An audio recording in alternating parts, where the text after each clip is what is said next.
মোহাম্মদ বেলাল হোসেন লিখেছেন, জিন কি মানুষের সাথে সবাস করতে পারে?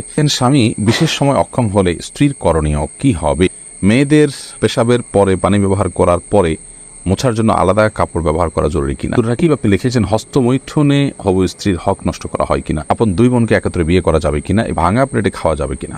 আজানের সময় কিছু খেলে গুনাহ হবে কিনা? লিখেছেন, টিকটিকি দেখলে কি মারতেই হবে? প্রয়োজনে কি খুঁজে খুঁজে মারতে হবে? বিষয়টা নিয়ে খুব দ্বিধাদ্বন্দ্বে আছি, জানাবেন প্লিজ। পরিস্থিতির কারণে স্বামী স্ত্রী যদি 5 বছর দূরে থাকে তাহলে শরীয়ত মোতাবেক স্বামী স্ত্রীকে কি আবার বিয়ে করতে হবে?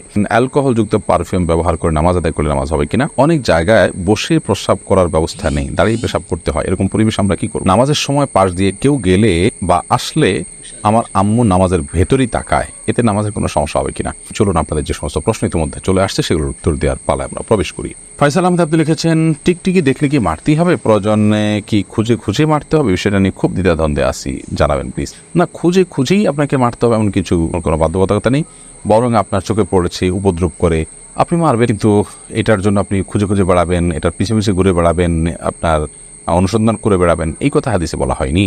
জুলেখা খাতুন আপনি লিখেছেন, নতুন কোনো কাপড় পরে না ধুয়ে নামাজ পড়ে নামাজের কোনো ক্ষতি হবে কিনা? নতুন কোনো কাপড় পরলে সেটা ধুয়েই পড়তে হবে এমন কোনো বাধ্যবাধকতা নেই, কারণ নতুন কাপড় মানেই যে সেটা নাপাক, সেটাতে অপবিত্রতা আছে এমনটি নিশ্চিত নন আপনি, তাহলে এটি ধোয়াটা বাধ্যবাধকতা কেন হতে যাবে?